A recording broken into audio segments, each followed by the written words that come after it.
नमस्कार दोस्तों, स्वागत है आप सबका मेरे अपने YouTube channel AK job seekers में। हमेशा की तरह आज भी हम आपको कुछ नया सिखाने की कोशिश करेंगे। HSC रिलेटेड धीरे धीरे हम दूसरे फील्ड्स के बारे में भी वीडियो बनाएंगे। जितना हमें जानकारी है उतना हम साझा करेंगे। आशा करता हूँ आप सभी को मेरे प्रीवियस वीडियो भी पसंद आए होंगे।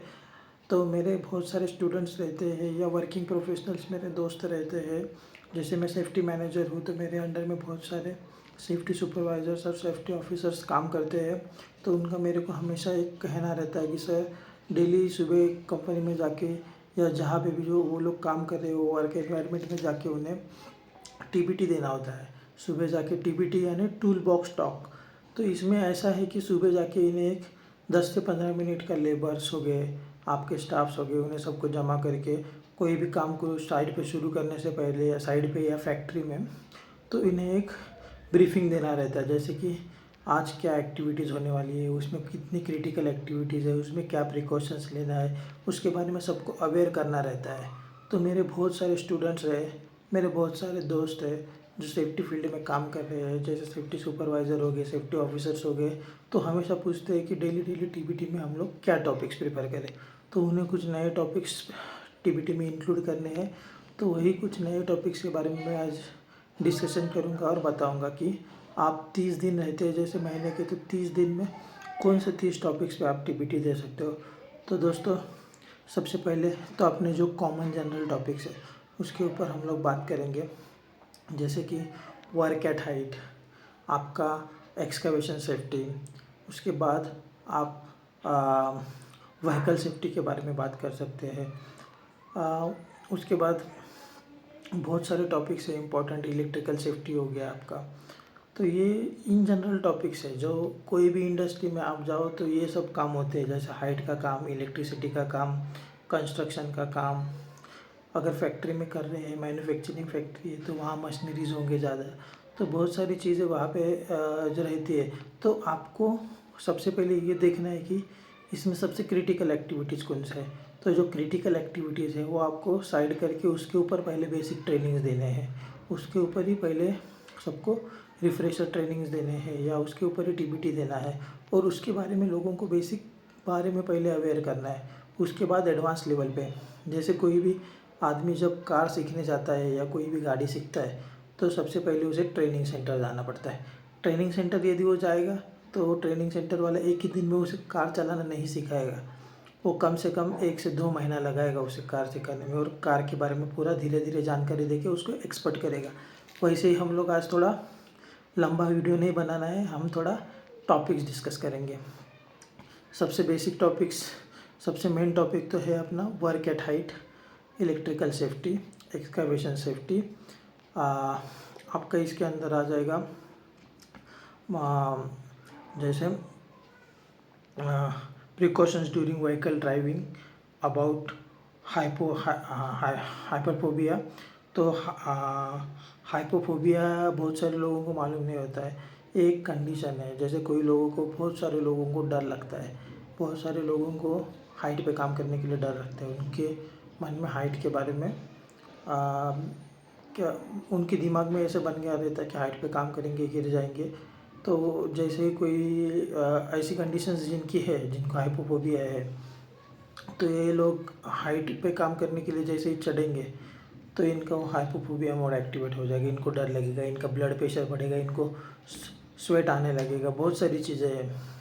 तो इसके लिए कोई भी इंडस्ट्री में सबसे पहले जब मेडिकल होता है तो हाइपोफोबिया टेस्ट भी होता है। उसके लिए स्ट्रक्चर बनाया जाता है, हाइट स्ट्रक्चर रहता है, उस पर चढ़ना रहता है, एक जगह से दूसरी जगह जाना रहता है सेफ्टी बेल्ट पहन के, और आना रहता है। उसमें आपको हाइट पे चढ़ाने से पहले मेडिकल करता है डॉक्टर। उसमें आपका हार्ट बीट्स, आपका ब्लड प्रेशर, बहुत सारी चीज़ें चेक होती है। उसके बाद यदि जो उनके क्राइटेरिया है उसके अंदर जब आप टेस्ट परफॉर्म करके आओगे, उसके बाद अगर आपका जो ब्लड प्रेशर और हार्ट बीट्स है वो नॉर्मल रहेंगे तो आप हाइपोफोबिया टेस्ट पास हो जाते हैं। अगर आप फेल होंगे तो फिर आपको आगे कंपनी में काम करने नहीं दिया जाता है। तो या फिर उस कैंडिडेट को हाइट पे काम करने के लिए मना ही रहता है, उसके पास हाइट पास नहीं होता है। जो ये टेस्ट पास करते हैं उन्हें हाइट पास मिलता है हाइट का काम करने के लिए। तो ये सारी चीज़ें हैं। तो फर्स्ट मैंने आपको बता दिया जैसे कि प्रिकॉशंस ड्यूरिंग व्हीकल ड्राइविंग। तो आपको अगर इंडस्ट्री में काम कर रहे हैं या किसी कंपनी में काम कर रहे हैं, वहाँ पे व्हीकल ज़्यादा है, बूम लिफ्ट, सीजर लिफ्ट हो गया आपका, हाईवा, बड़े बड़े डंपर, ट्रेलर्स, ये सब चीज़ें हैं, वहाँ पे आपको सेफ ड्राइविंग का ट्रेनिंग देना बहुत ज़रूरी है। जो लेबर्स काम करते हैं, सिग्नल मैन है, उन लोग को अवेयर करना है इसमें क्या क्या हज़ार्ड होते हैं उसके बारे में। सेकेंड है अपना give information about hypophobia. Then है आपका root of entry of chemicals and dust. जैसे केमिकल कंपनी में आप काम कर रहे हो तो उसमें कौन से पीपीज पहनना ज़रूरी है, आपको नोज मास्क लगाना है, क्योंकि जो केमिकल पार्टिकल्स होते हैं वो आपके शरीर के अंदर जाके हानि कर सकते हैं, तो वो चीज़ है, तो उसके बारे में आपको ध्यान देना है। उसके बाद आप है सेफ्टी ड्यूरिंग एक्सकैवेशन वर्क। तो जहाँ कहीं पे एक्सकैवेशन हो रहा है, एक्सकैवेशन वर्क हो रहा है, उसके बारे में वहाँ पे बोर्ड्स लगाना है। जैसे हमें जहाँ पे भी एक्सकैवेशन है, सबसे पहले वहाँ तो बैरिकेड कर लेना है वो एरिया, वहाँ पे नो एंट्री के बैरियर्स लगाने हैं, ताकि उसके नज़दीक कोई जाए तो वो आदमी अवेयर हो जाए। उसके बाद है हमारा प्रिकॉशंस ड्यूरिंग रेनी सीजन। जैसे मानसून सेफ्टी, जैसे भी हमारे इंडिया में 4 महीने बारिश के होते हैं, तो ये रेनी सीज़न है। मानसून सेफ्टी के बारे में अवेयर करना है आप लोगों को, लेबर्स को, स्टाफ्स को। इलेक्ट्रिकल केबल्स ज़मीन पे नहीं होना है, आपका जो डीबी है, एसडीबी है, जो भी है वो प्रॉपर एक शेड के नीचे चाहिए, रबर मैट चाहिए उसके आगे। ये सब बेसिक चीज़ें हैं, ये आपको बहुत सारे लोग इग्नोर कर देते हैं। कोई रेनी सीजन में आदमी इलेक्ट्रिशियन भी अगर डीबी में हाथ डाल के कुछ काम कर रहा है तो उसके नीचे रबर मैट होना और कैनोपी होना उस डीबी पे, वो बहुत ज़रूरी है। तो ये मिनिमम चीज़ें बहुत सारे लोग ये मिस कर देते हैं। उसके बाद है आपका इम्पोर्टेंस ऑफ हाउस कीपिंग। तो जो भी आपका वर्क एरिया है, तो वो वर्क एरिया में आपको हाउस कीपिंग करना बहुत ज़रूरी है। यदि बैड हाउस कीपिंग होगी तो उस जगह पे इंसिडेंट एक्सीडेंट होने के चांसेस ज़्यादा हैं। तो इसके लिए हमें क्या करना है, जो भी वर्क एरिया है वहाँ पे जो काम करे वहाँ पे प्रॉपर स्टैकिंग ऑफ मटेरियल होना है, और वो एरिया पूरा हाउस कीपिंग मेंटेन करना है आप लोगों को। उसके बाद है important of wind sock. Wind sock most of the cases में विंड सॉक बहुत सारी फैक्ट्रीज में आपने देखा होगा। ये विंड सॉक मदद करता है आपको एयर का डायरेक्शन बताने के लिए कि हवा किस दिशा से किस दिशा में बह रही है। मोस्ट ऑफ द केसेस में ये जो explosive chemicals and oil and gas का जो कंपनीज होता है उसमें ये विंड सॉक रहता है। ऑटोमोबाइल कंपनीज में, बहुत सारे कंपनीज में, ताकि एयर का डायरेक्शन पता चले दूर से ही। उसके बाद जॉब सेफ्टी एनालिसिस। हाँ, जॉब सेफ्टी एनालिसिस के बारे में भी टीबीटी में बताना ज़रूरी है, क्योंकि जॉब सेफ्टी एनालिसिस क्यों ज़रूरी है, जेएसए कहते हैं जिसे हम। क्योंकि जब हम जॉब सेफ्टी एनालिसिस करेंगे तभी कोई क्रिटिकल एक्टिविटी है या इन जनरल एक्टिविटी है, उसमें क्या हिडन हज़ार्ड्स है वो हमें मालूम पड़ेंगे, और उनको मिनिमाइज़ करने के लिए और रिड्यूस करने के लिए और पूरी तरह से ख़त्म करने के लिए हमने क्या प्रिकॉशंस लिया, ये सब चीज़ें उसमें आती है। उसके बाद रोड सेफ्टी वीक भी होता है हमारा। तो रोड सेफ्टी वीक में हम हमारे लेबर स्टाफ्स को अवेयर करते हैं, वही हमें साइड पे भी उसको फॉलो करना है।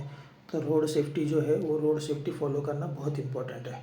तो उसके बारे में जो भी है डिटेल से आपको बताना है कि रोड सेफ्टी फॉलो करने के लिए आपने साइड पे क्या किया है।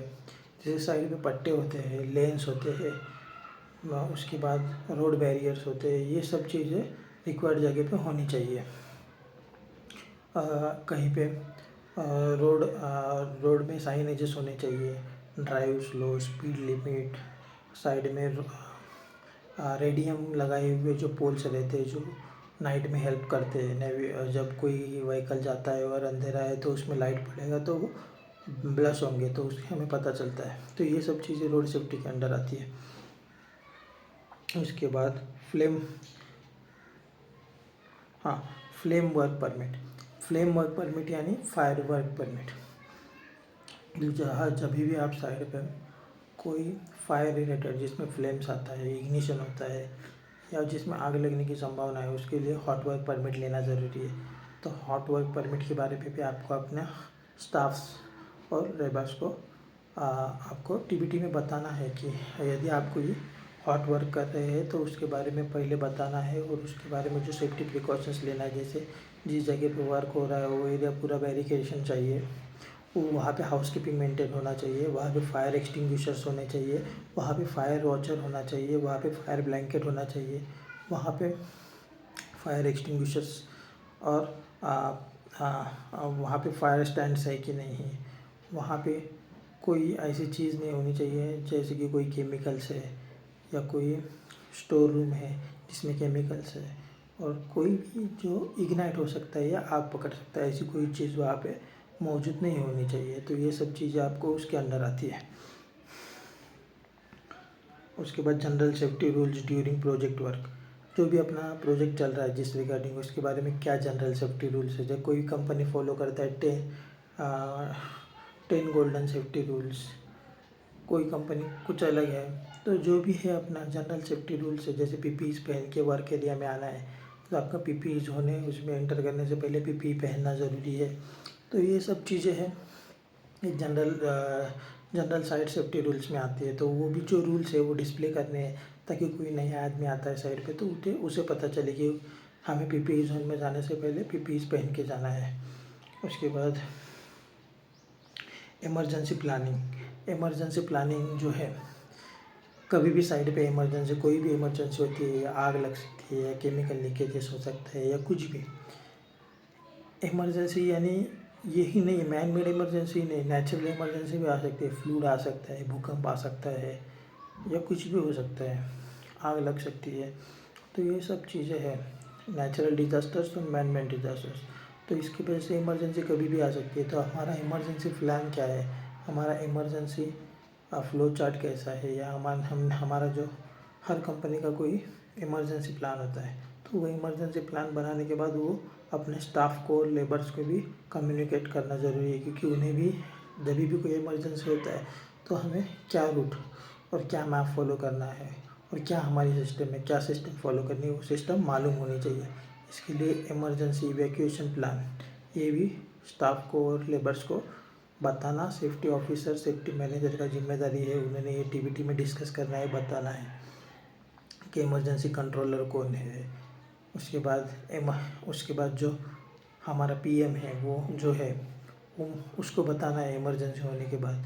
तो जो सेफ्टी ऑफिसर है वो उसका भी रोल इस सब चीज़ में इम्पोर्टेंट है, तो उसको बताना है, ये सब चीज़ें बतानी है। इमरजेंसी हैंडलर, इमरजेंसी कंट्रोलर, उसका भी हमारा जैसे ऑर्गेनाइजेशन चार्ज होता है, तो ये चीज़ का भी चार्ज होता है इमरजेंसी चार्ज। तो वो हमारा इमरजेंसी फ्लो चार्ट होना है, वो डिस्प्ले करना है, वो बताना है। इमरजेंसी आएगी तो उसको कैसे हैंडल करना है, ये चीज़ के बारे में भी तभी मालूम पड़ेगा, लेबर्स को भी तभी मालूम पड़ेगा। बहुत सारा स्टाफ जो होता है उन्हें ये चीज़ें मालूम नहीं होती है, वो कई दूसरे ऑर्गेनाइजेशन में काम करके आए हुए होते हैं, वहाँ पे उन्हें ये चीज़ें बताई नहीं जाती है। तो जो सिविल सेक्टर, सिविल वाले हैं, मैकेनिकल वाले हैं, इलेक्ट्रिकल वाले हैं, इन लोगों को ये चीज़ें मालूम नहीं होती, तो उन्हें ये चीज़ें कम्युनिकेट करना फायर एंड सेफ्टी डिपार्टमेंट का जिम्मेदारी है, और इनकी इसके बारे में अवेयर करना है, क्योंकि जब कुछ इमरजेंसी होगी तो हम एज ए टीम काम करेंगे। ये तो हो गया आपका। उसके बाद हाँ, स्लिप्स एंड फॉल हज़ार्ड बहुत सारी जगह पे काम होता है, जैसे मेंटेनेंस यार्ड में कोई मेंटेनेंस का काम हो गया तो वहाँ पे ऑयल गिरा हुआ है या केमिकल्स स्पिलेज है, तो उसके ऊपर स्लिप ट्रिप होने का, स्लिप मतलब स्लिप होकर आपका गिरने का, लगने का चांस है, तो उसके बारे में भी अवेयर करना है आप लोगों को। इमरजेंसी प्लानिंग तो करना है। हाइड्रा एंड जीसीबी हैंडलिंग, तो देखिए बहुत सारे एक्सीडेंट मैंने देखा है, जो अपना हाइड्रा क्रेन रहता है, हाइड्रा तो अभी बहुत सारा इंडस्ट्रीज़ में बैन है, उसकी जगह पे अभी फराना चलता है, जो 15 टन का कैपेसिटी से लेके 22 टन 21 टन डिफरेंट फराना का डिफरेंट कैपेसिटी होता है। जैसे मोबाइल करेंस होते हैं बड़े, 100 टन 200 टन 500 टन 1000 टन, तो उस हिसाब से उसका जो भी प्रोसीजर्स है वो फॉलो करना है, उसके सेफ्टी प्रोटोकॉल से वो सब फॉलो करना है। जैसे कोई भी फराना या कोई भी क्रेन आता है तो उसका सबसे पहले plant and machinery person inspection करेगा, उसके बाद वो जॉइंट इंस्पेक्शन में एचएससी वाले को बुलाएगा। एचएससी वाले को तो टेक्निकल उतना ज़्यादा नहीं मालूम होगा जैसे मैकेनिकल वालों को मालूम होगा, बट उसे वो जो चेक लिस्ट है वो बराबर भरी है कि नहीं, वो वेरीफाई करना HSE पर्सन का काम है। उसके जो बेसिक डॉक्यूमेंट्स है, PUC, इंश्योरेंस, TPR सर्टिफिकेट्स, ये जो चीज़ें हैं उसकी फ़िज़िकल कंडीशन कैसी है, उसके हाइड्रोलिक कंडीशंस कैसे है, गेजेस बराबर काम कर रहे हैं, उसके हाइड्रोलिक इक्विपमेंट बराबर काम कर रहे हैं, उसके लाइन एंड रोप, मतलब जो उसके रोप्स है वो प्रॉपरली लुब्रिकेटेड है कि नहीं है। जैसे वहाँ रोप्स कई बार कटे हुए रहते हैं, उसका फिजिकल इंस्पेक्शन करना है। तो ये सब चीज़ें फिर सेफ्टी वाले के अंडर में आती है, सेफ्टी के स्कोप में आती है। तो वो सब चीज़ें चेक होने के बाद उसमें यदि कुछ ऑब्जर्वेशन है तो उसे वो जो ऑब्जर्वेशंस कंप्लाई होने तक रोकना है, वो कंप्लाई होने के बाद ही उसे साइड पे काम करने का परमिशन देना है। ठीक है, ये तो हो गई हिडन कॉस्ट ऑफ एक्सीडेंट। तो हिडन कॉस्ट होती है बहुत बार एक्सीडेंट की। जैसे हम लोग बहुत बार क्या होता है, बहुत लोग सोचते हैं कि सेफ्टी पर्सन को रखा है साइड पे तो सब चीज़ सेफ्टी वाले की जिम्मेदारी। सबसे पहले तो आप लोगों को ये बात ध्यान में रखनी है कि सेफ्टी डिपार्टमेंट जो है वो कोर डिपार्टमेंट है अपने फील्ड में। लेकिन जो सपोज कंस्ट्रक्शन इंडस्ट्री में काम हो रहा है या कोई भी इंडस्ट्री है, जैसे मैकेनिकल इंडस्ट्री है, बहुत सारा इंडस्ट्रीज है, हर इंडस्ट्री में सेफ्टी का रिक्वायरमेंट है। But safety department is advisory department. हम लोग एडवाइस देते हैं, हम लोग रूल्स बनाते हैं, वो रूल्स फॉलो करवाते हैं, तभी एक्सीडेंट मिनिमाइज होता है। जैसे कंपनी में किसी का आदमी का डेथ हो गया तो कंपनी को तो उसे जो भी अमाउंट हो उसके घर वालों को देना पड़ेगा, 20 लाख, 25 लाख, 50 लाख, जितना भी है। तो वो जो कॉस्ट है वो कॉस्ट बचाने के लिए और ह्यूमैनिटेरियन वे से काम होने के लिए सेफ्टी को रखा गया है। ये हमेशा ध्यान में रखना है। हमें सेफ्टी के रूल्स रेगुलेशंस को बाईपास करके कभी भी काम नहीं करना है। जो सेफ्टी के रूल्स रेगुलेशंस है वो फॉलो हो, यही देखना है और उसी हिसाब से हमें काम करना है। काम की प्रोग्रेस में हमें डिले नहीं करना है, लेकिन हमें अपना कंट्रीब्यूशन देना है ताकि किसी का जान ना जाए या किसी को कुछ चोट ना आए या कोई विकलांग ना हो। तो इस सब चीज़ के लिए सेफ्टी डिपार्टमेंट को ध्यान दे के काम कराना है। तो ये हमारा सबसे पहला और सबसे पहला जिम्मेदारी है ये सेफ्टी डिपार्टमेंट का। क्योंकि बहुत सारे इंजीनियर्स हमने देखे हैं या अदर डिपार्टमेंट वाले लोग अपने काम के प्रोग्रेस के लिए सेफ्टी को नज़रअंदाज करते थे और इसी कारण बहुत सारी जगह पे दुर्घटनाएं होती है, एक्सीडेंट होते हैं, इंसिडेंट होते हैं और फिर सेफ्टी वाले को इसमें जिम्मेदार ठहराते हैं। ये बिल्कुल गलत है। जब भी किसी कंपनी में एज अ टीम की तरह काम नहीं होगा तब तक प्रोग्रेस नहीं होगा। किसी एक डिपार्टमेंट को ब्लेम करना is not our job. Our job is to do work safely and benefited to company. Okay, then है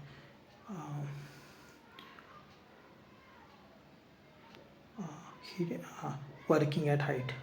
वर्किंग एट हाइट मैंने आपको बताया, वर्किंग एट हाइट सबसे इम्पोर्टेंट है क्योंकि बहुत सारा इंडस्ट्री में हाइट पे जाके काम करना ही पड़ता है। तो उसके लिए जो इक्विपमेंट्स यूज हो रहे हो वो फिट है कि नहीं, जो लोग काम कर रहे हैं वो फिजिकली फिट है कि नहीं, उनको कहीं किसी तरीके का हाइट फोबिया तो नहीं है, हाइपो फोबिया तो नहीं है। ये सब चीज़ें हमें देखनी है, ये सब चीज़ें देखनी है। इसके बाद जो वर्क एट हाइट के लिए इक्विपमेंट्स लेके आए हैं वो फिट है कि नहीं, ये सब चीज़ें देखने के बाद पास करना है, उसके बाद ही परमिशन देना है। Slip trip fall attention. Slip trip fall attention तो मैंने आपको बता दिया already. Electrical safety in construction sites. देखिए बहुत सारा कंस्ट्रक्शन साइट पे मैं देखता हूँ बहुत सारा इलेक्ट्रिकल सेफ्टी के बारे में जो बेसिक रिक्वायरमेंट्स है, इंडस्ट्रियल स्टैंडर्ड से वो कंप्लाई नहीं हुए होते। IP रेटिंग मिसिंग रहती है, अलग क्वालिटी का अलग ख़राब क्वालिटी का सामान यूज़ हुआ रहता है इलेक्ट्रिकल DBs में, HDBs में। कई बार ट्रिप नहीं होती है DBs, उसकी वजह से IP रेटिंग उसकी सही नहीं होती है, हल्के दर्जे का केबल यूज किया जाता है। उसके बाद जो हमारा केबल मैनेजमेंट प्रॉपर नहीं होता है, इंसुलेटेड हुक्स नहीं यूज करते हैं, मेटल पाइप्स के ऊपर केबल लाइंग रहती है, नीचे केबल लाई रहती है, पड़ी हुई रहती है। इसकी वजह से क्या होता है, शॉक लग के एक्सीडेंट होने का संभावना होता है। तो ये सब चीज़ें रिड्यूस करना है तो उसके लिए इलेक्ट्रिकल सेफ्टी के बारे में भी नॉलेज देना बहुत ज़रूरी है। Protection during use of scaffolding. देखो स्कैफोल्डिंग एक अपने आप में अलग सब्जेक्ट है, वेरी वास्ट टॉपिक है, उसके बारे में मैं अलग से आपको एक वीडियो में बताऊंगा। But scaffolding is also comes under work at height. तो जो स्कैफोल्डिंग हम लोग यूज़ करते हैं उसका मटेरियल कैसे क्वालिटी का है, कितना हाइट का स्कैफोल्ड यूज करना है, उसमें क्या बेसिक सेफ्टी प्रिकॉशंस है, वो सब हमें देखनी है। जैसे कि स्कैफोल्डिंग में बहुत बार सपोर्ट अच्छा नहीं रहता है दिया हुआ, उसमें उसमें दो, एक एंट्री एक एग्ज़िट है, चढ़ने के लिए उतरने के लिए दो होना चाहिए लैडर, वो मिसिंग रहता है बहुत बार। उसका बेस रेल, मिड रेल, उसका टॉप रेल, मिड रेल और नीचे में जो पट्टी रहता है वो मिसिंग रहता है बहुत बार।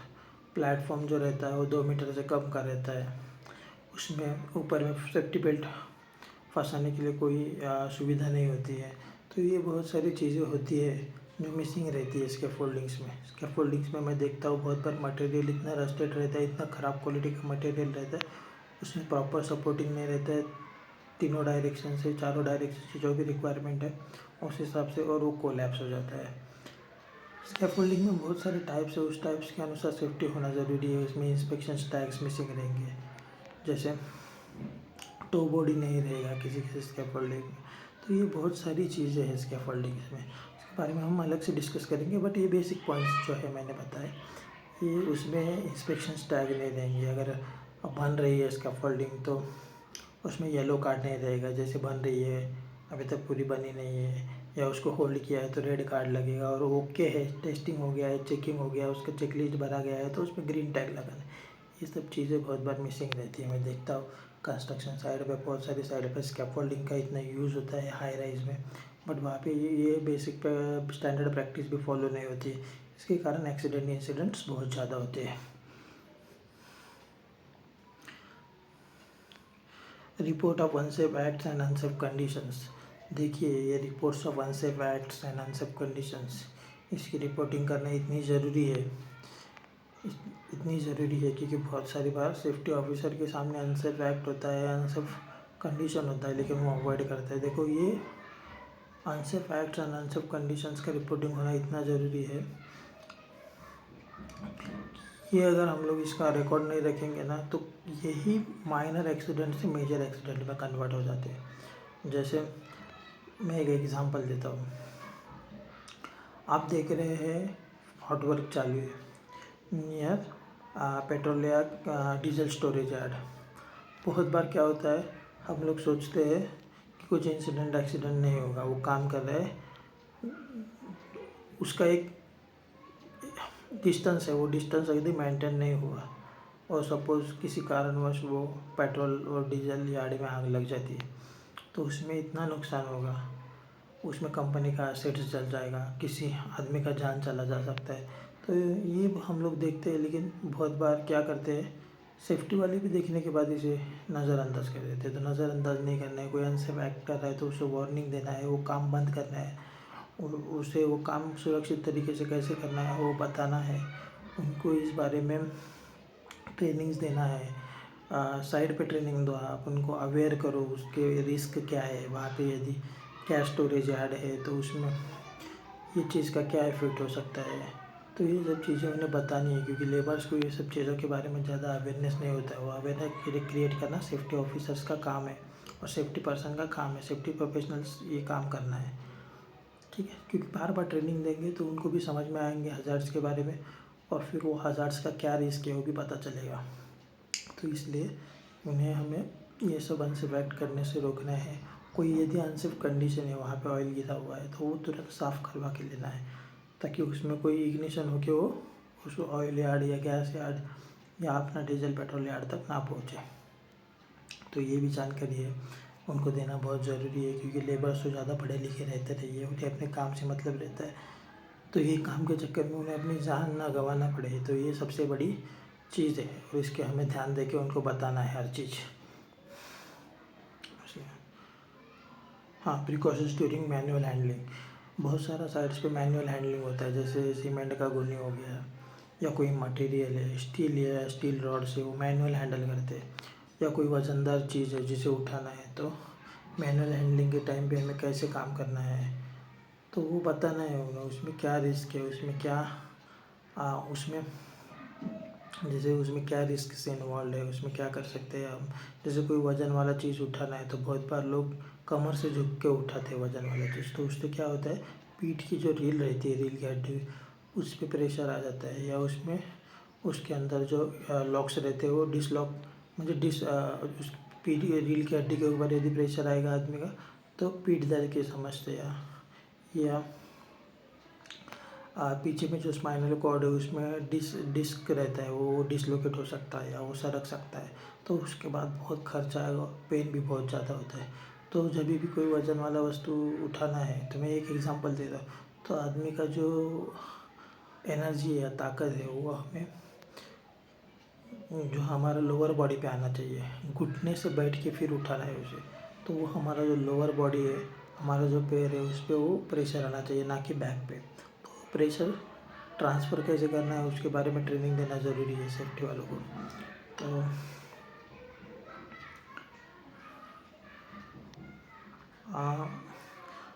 कॉमन एक्सीडेंट कॉजेज़, हाँ, कॉमन एक्सीडेंट कॉजेज़ क्या है जो कंस्ट्रक्शन साइट पे है या इंडस्ट्री में है, वो भी डिस्कस करनी है, वो भी बताने हैं। प्रीवियस एक्सीडेंटल हिस्ट्री है वो डिस्कस करनी है, वो बतानी है, उससे क्या सीख मिली है, उस पर सुधारने के लिए क्या करना चाहिए, ये सब चीज़ों के बारे में आपको बोलना है।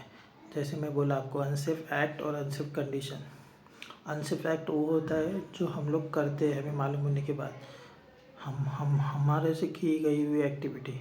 अनसेफ एक्ट, हम लोग जो गलत काम कर रहे हैं वो अनसेफ एक्ट के अंदर आएगा। और अनसेफ कंडीशन क्या है, जैसे कोई साइड जहाँ पे काम करने में बहुत परेशानी है। अनसेफ कंडीशन जो एरिया है वो एरिया में, जैसे सपोज आप ऐसी साइड पे काम कर रहे हो, उसमें एरिया कम है, तो एरिया कम है तो वहाँ पे आप हेवी कोई व्हीकल लेके गए तो वो व्हीकल मुड़ने के लिए प्रॉब्लम है, या वहाँ पे खाई है या कुछ है, तो ये सब चीज़ें हैं जो अपने हाथ में नहीं है, अपने कंट्रोल में नहीं है, वो सब अनसेफ कंडीशंस के अंदर आ जाए।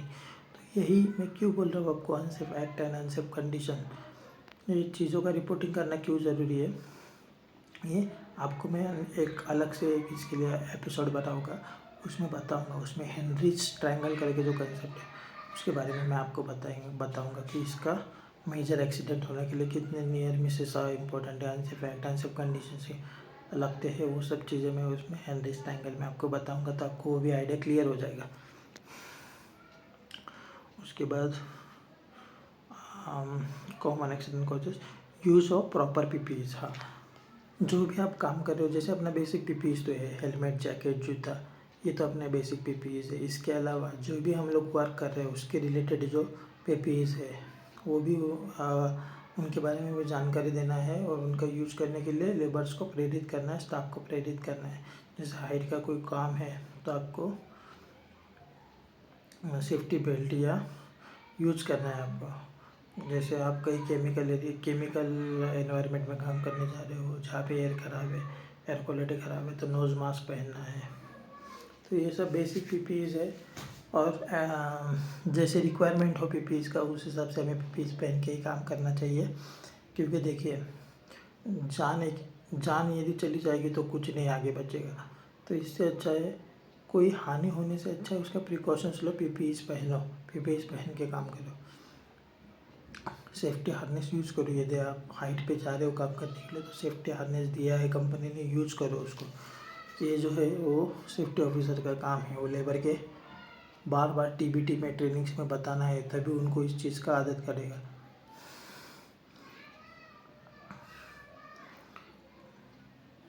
सेफ्टी ड्यूरिंग वेल्डिंग वर्क, देखो वेल्डिंग वर्क जो है वो भी हॉट वर्क के अंडर ही आता है, लेकिन वेल्डिंग वर्क में क्या सेफ्टी करना ज़रूरी है वो भी हमें मालूम होना चाहिए। जैसे वेल्डिंग का मशीन है उसमें प्रॉपर अर्थिंग होना है, उसमें जो करंट आ रहा है वो प्रॉपर है कि नहीं, वो मशीन प्रॉपर है कि नहीं, पहले इलेक्ट्रिशियन से चेकिंग करके लेना है। बारिश में वेल्डिंग का काम करना नहीं है, वो मशीन बारिश में भीगता हुआ रहेगा और काम नहीं करना है हमें। तो ये जो बेसिक अंडरस्टैंडिंग है ये होना चाहिए सेफ्टी ऑफिसर को। तो वेल्डिंग के वर्क के रिलेटेड, जैसे जो वेल्डिंग कर रहा है आदमी, उसने वेल्डिंग एप्रन पहना है कि नहीं पहना है, उसने दस्ताने जो पहने हैं वो ठीक है कि नहीं है। उसके बाद उसने वेल्डिंग एप्रन पहना है कि नहीं, उसने आके सेफ्टी गॉगल्स पहने हैं कि नहीं, सेफ्टी फेस शील्ड लगाया है कि नहीं लगाया है, जैसे वेल्डिंग शील्ड लगाना ज़रूरी है, वो सब चीज़ें हैं। तो फायर से बचने के लिए उसकी जो दस्ताने हैं वो दस्ताने कौन से क्वालिटी के हैं, ये सब चीज़ें हैं। उसके बाद जो मशीन है उसका सेफ्टी इंस्पेक्शन हुआ है कि नहीं, ये सब चीज़ देखना हमारा काम है। जो भी HSC प्रोफेशनल्स है उनका ये काम है। वहाँ पे जहाँ पे वेल्डिंग का काम चल रहा है वहाँ फायर एक्सटिंग्विशर होना है, वहाँ पे वाटर बकेट होना है, वहाँ पे फायर ब्लैंकेट होना है, ये सब चीज़ें वहाँ पे है कि नहीं, वो एरिया प्रॉपरली कॉर्डन ऑफ है कि नहीं, वहाँ पे फायर वॉचर है कि नहीं, ये सब चीज़ें हमें पहले इंश्योर करना है, उसके बाद ही वर्क चालू करना है। तो ये भी एक इम्पोर्टेंट है, safety during welding work in case of emergency. ये भी मैंने बताया आपको। Working at height, save water and electricity, जैसे हमें एनवायरनमेंट के बारे में भी थोड़ा बताना है उन्हें, importance of water and importance of electricity. When ever you are not working or you are not at the room, at that time you have to uh, um, you have to close the you have to switch off the lights, fans to save the electricity and to save the water. You have to use you have to close water taps so it can help to environment. So ये सब चीज़ें हैं, क्योंकि अभी देखो India में water wastage ratio इतना ज़्यादा है कि यदि हम लोग ये छोटी छोटी चीज़ों पे ध्यान देंगे तो हमारे साइड पे हम लोग एनवायरनमेंट को बचाने के लिए कुछ कर सकते हैं। इम्पोर्टेंस ऑफ बैरिकेडिंग, देखो ये भी एक एक्सकैवेशन वर्क का ये हिस्सा है। और अलग बैरिकेडिंग जहाँ पे भी आप काम करें वहाँ पे बैरिकेशन होना ज़रूरी है। कहीं पे खड्डा है तो वहाँ बैरिकेशन करना है, कहीं पे एक्सकैवेशन कर रखा है तो वहाँ पे बैरिकेडिंग होना ज़रूरी है, कहीं पे चेक पॉइंट है तो वहाँ पे बैरिकेडिंग होना ज़रूरी है। तो ये सब चीज़ें बैरिकेडिंग सेफ्टी के अंदर में आएंगी। जनरल सेफ्टी रूल्स के बारे में मैंने तो आपको ऑलरेडी बताया हुआ है। Safety during hydra and crane handling, actually फराना एंड क्रेन हैंडलिंग होना है। हाइड्रा भी बहुत सारे इंडस्ट्री में बैन है। सेफ्टी ड्यूरिंग एक्सकैवेशन में, तो ये जो टॉपिक्स है ये बहुत जनरल टॉपिक्स है जो मैंने बताया। इन सब टॉपिक्स के ऊपर आप TBT दे सकते हो, इनके ऊपर ट्रेनिंग दे सकते हो आप, और अवेयरनेस क्रिएट कर सकते हो। आशा करता हूँ आप सबको आज का मैंने बताया हुआ वीडियो अच्छा लगा होगा और कुछ ना कुछ इम्पोर्टेंट बातें मैंने बताई।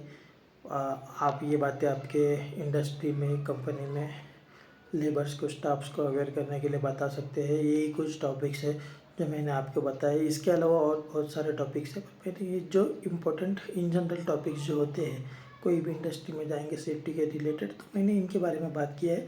इसके अलावा भी आप बहुत सारा टॉपिक्स है, जैसे अभी बारिश गिर रहा है, बारिश के दिन है, मानसून के दिन है, तो मानसून सेफ्टी के बारे में आप बता सकते हैं। तो हाँ, जैसे बारिश के दिनों में जब बिजली गिर के बारिश होता है तो किसी पेड़ के नीचे खड़े नहीं होना है हमें। हमारे पास कोई ऐसा मेटेलिक पार्ट नहीं होना चाहिए जो बिजली को आकर्षित करे। मोबाइल का हमें, यदि हम हाई टेंशन लाइन के पास काम कर रहे हैं तो मोबाइल का नेटवर्क स्विच ऑफ बंद करना है, हमें मोबाइल स्विच ऑफ करके काम करना है। तो ये बहुत सारी चीज़ें, बहुत सारी सेफ्टी की चीज़ें हैं जो हमें फॉलो करनी है, मालूम होनी चाहिए। इन जनरल ये बहुत सारी चीज़ें बहुत लोगों को मालूम नहीं होती है, तो ये चीज़ें मालूम होनी चाहिए आपको। इसके लिए हम लोग ऐसे इंफॉर्मेटिव वीडियोज़ बनाते हैं। जो सेफ्टी पर्सनल है, प्रोफेशनल है, उन्हें इसमें बहुत सारी चीज़ें मालूम होती है, लेकिन जैसे दूसरा स्टाफ है या कोई लेबर्स है, इन्हें इन चीज़ों के बारे में ज़्यादा जानकारी नहीं होता है। जैसे बारिश आता है, बिजली कड़कती है, वो पेड़ के नीचे या किसी जगह जाके खड़े रहते हैं या किसी मेटालिक स्ट्रक्चर के पास, तो उन्हें पता नहीं चलता है कि उस पर बिजली पहले गिरेगी, क्योंकि बिजली को अट्रैक्ट करने के लिए यही सब चीज़ें रहती है। क्योंकि किसी वर्क एरिया में जैसे फ्लैशबैक अरेस्टर है, नहीं है, बहुत सारे कंपनीज़ में नहीं होता है, बहुत सारे कंपनीज़ में होता है। अगर फ्लैशबैक अरेस्टर है तो उसका भी रेंज होता है, जैसे 100 मीटर, 200 मीटर, 500 मीटर, इतना एरिया में वो लोग बिजली खींच लेगा। लेकिन अगर नहीं रहेगा तो वो ऐसे किसी मेटलिक स्ट्रक्चर पे गिर के अर्थ होगा या पेड़ पे गिर के अर्थ होगा। तो यदि हम उस चीज़ के नीचे या उसके आसपास खड़े तो वो करंट का और बिजली का झटका हमें लग सकता है। तो ये बेसिक चीज़ें हैं, ये बहुत बेसिक चीज़ें हैं, ये मालूम होना बहुत ज़रूरी है। इसके लिए हम लोग हमेशा अवेयर करते हैं। बहुत सारे टॉपिक्स हैं, मैं और भी टीबीटी के टॉपिक्स लेके आऊँगा और इसके बारे में वीडियो बनाऊँगा और अवेयरनेस क्रिएट करूँगा। बट आशा करता हूँ जो मैंने आपको इन्फॉर्मेशन दी वो यूज़फुल हो, उसका आपको आपके करियर में फ़ायदा मिले। और आशा करता हूँ मेरा वीडियो आप सबको अच्छा लगा होगा। इसी के साथ please support me, please like share and subscribe my channel. मैं आशा करता हूँ कि आपके नॉलेज में थोड़ा भी कुछ इससे इम्प्रूवमेंट आया होगा। तो मेरा वीडियो को लाइक कर दो, शेयर कर दो और सब्सक्राइब कर दो। और आप सबका मैं विदाई लेता हूँ। Please like share subscribe my channel and ऐसे ही मुझे सपोर्ट करते रहो तो मैं न्यू वीडियोज़ और भी लेके आऊँगा। जय हिंद, जय महाराष्ट्र, वंदे मातरम।